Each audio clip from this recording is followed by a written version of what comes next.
I'm Joan Epler. Please join with Dr. Gary Epler, Harvard Medical School.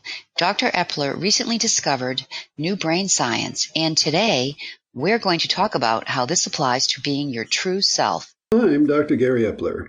I made a new brain science connection about transferring unhealthy thinking to healthy thinking. I call this Know Who You Are Moment by Moment.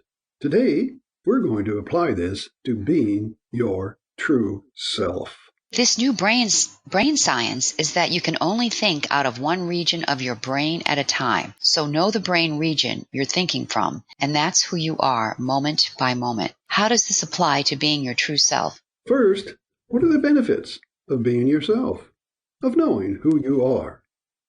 Here's the answer. It's freedom. You're told who you are by parents, teachers, and friends. Your whole life, at least the beginning of it. Then you're told who you are by your first boss, or else you get fired. And you're continuously told who you are by society, or you end up in jail. Be your true self. You're free. You don't need to compare yourself to anyone. You don't need to be anyone else, especially that perfect person in your mind that you've developed. This is not needed. You know who you are. Does everyone discover who they are? What happens to people who never learn who they are? Unfortunately, too many people never make the transition. Too many people go through their whole lives never knowing who they are. They're always acting. They're always trying to act like someone else. They're trying to be someone else. This causes stress, unhappiness, it's unhealthy, and it causes lack of trust. You can't trust people who don't know who they are. You can't trust people who aren't their true selves because you don't know who they are. They're trying to be someone else. How do you discover who you are? No one knew for years and years and years and centuries.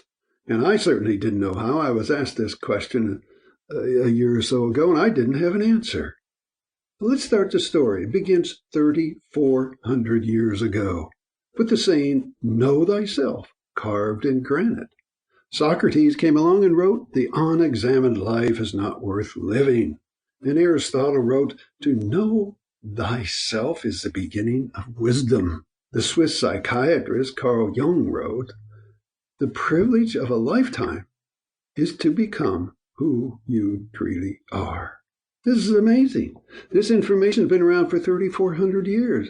The benefits are certainly well known, but how do you do it? I discovered some new brain science that gives the answer. Know who you are idea is too general. It doesn't help us. We're all types of people. We're parents, husbands, wives, teachers, students. We're all types of people throughout the day.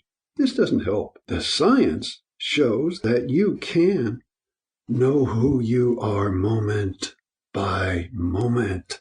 The key words are moment by moment. There are several brain regions. They're all separate and they're all independent with no communication between them. And you can only think from one region at a time. So you do know who you are moment by moment because it's the brain region you're thinking Sounds from. easy. You know who you are moment by moment because you know what brain region you're thinking from. What type of thinking comes from the different brain regions? The prefrontal cortex, the PFC, and the frontal cortex, those are those advanced brain regions for human beings. And that's where we think about and we make decisions, positive relationships, creativity, all those good human things we do. Thinking from these regions, it's healthy, they're productive, and it's creative. The pleasure center is also located near these regions, and it's called the accumbens region. You need to know something else about that accumbens region. You go there to the pleasure center from positive, naturally occurring events, having lunch with a friend or your spouse, not from sugar, alcohol, or drugs, because this is also the addiction Are there any bad center. regions to avoid? Yes, there are. This is where it's very helpful to know your brain region moment by moment. There are two of them, the anger center and the self-thinking center called the cingulate. Everyone knows about the anger center. It's called the amygdala. And everyone knows to get out of there as fast as you can, in seconds. Staying there for longer causes the cortisol, that adrenaline response. It's unhealthy. How could thinking about yourself be bad? I asked that question myself. Let's find out. Take 100 people, put them in a functional MRI, and ask them a simple question. Don't think about yourself. They do, of course. They think about how they made a mistake that day, and the red light goes on. They feel sorry for themselves because they're not doing as well as someone else. They have bad thoughts about other people, resentment, retaliation, jealousy, judgment. The red light is blinking furiously. They learn to stop that red light. They learn to stop thinking about themselves.